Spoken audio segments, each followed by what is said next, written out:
ਵਾਹਿਗੁਰੂ ਜੀ ਕਾ ਖਾਲਸਾ श्री वाहिगुरु जी की फतेह। जन्म साखी 10 गुरुओं की सूरज प्रकाश ग्रंथ। साखी गुरु अंगद देव जी की। श्री अमरदास जी को गोविंदवाल चले जाना।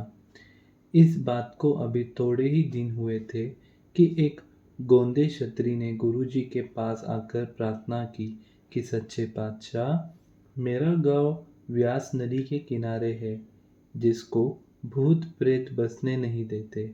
आप कृपा करके वहां चरण डालकर मेरा नगर बसाओ। वहां आप जी के निवास के लिए मैं सुंदर मकान बनवा दूंगा और भी हर प्रकार की सेवा करता रहूंगा।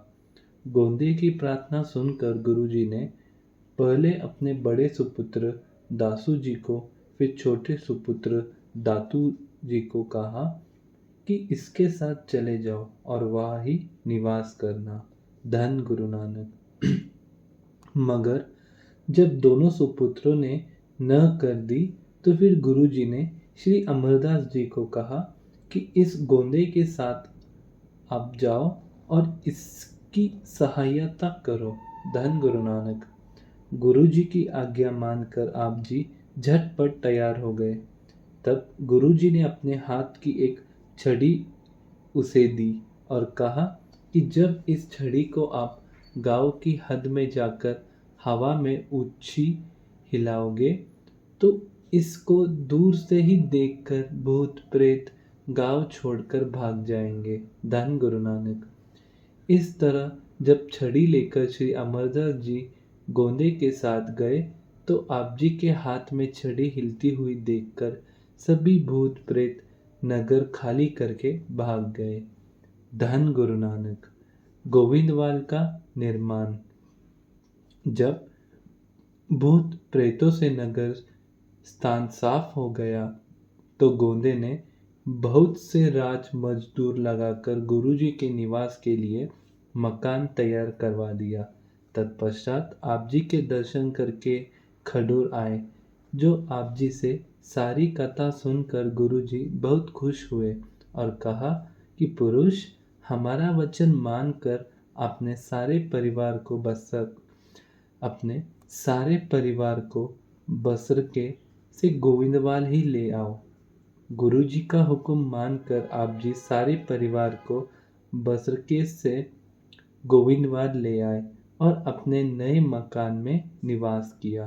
धन गुरु नानक। श्री गुरु अंगद साहिब जी ने गोविंदवाल जाना। एक दिन प्रेम वशा गुरु अंगद देव जी गोविंदवाल को देखने के लिए और श्री अमरदास जी से मिलने के लिए गोविंदवाल चले गए। वहाँ आप जी के निवास स्थान को देखकर गुरुजी बड़े प्रसन्न हुए। तदुपरांत गुरुजी आपको व्यास नदी के किनारे ले गए और बैठकर कहा कि जगत को नश्वर जानकर झूठा समझना और इसका आशय रूप आदि अंत प्रकाश हो रहा है, उसको अपना रूप समझो। धन गुरु नानक। उस रात चित आनंद ब्रह्म को आत्मा रूप जानकर अपनी वृत्ति को उसमें लगाओ। ऐसे गुरुजी ने आप जी को बाह्य ब्रह्म ज्ञान का प्रकाश देकर अपने समान ही कर दिया। धन गुरु नानक। वहां से उठकर जब गुरुजी खडूर को वापस आए तो श्री गुरु अमरदास जी गोविंदवाल की हद तक छोड़ने गए और यहाँ नमस्कार करके गोविंदवाल वापस आ गए। धन गुरु नानक। श्री अमरदास जी को गुरु गद्दी। ये हम साकी अगले इसमें सुनेंगे। धन गुरु नानक। वाहिगुरु जी का खालसा, श्री वाहिगुरु जी की फतेह।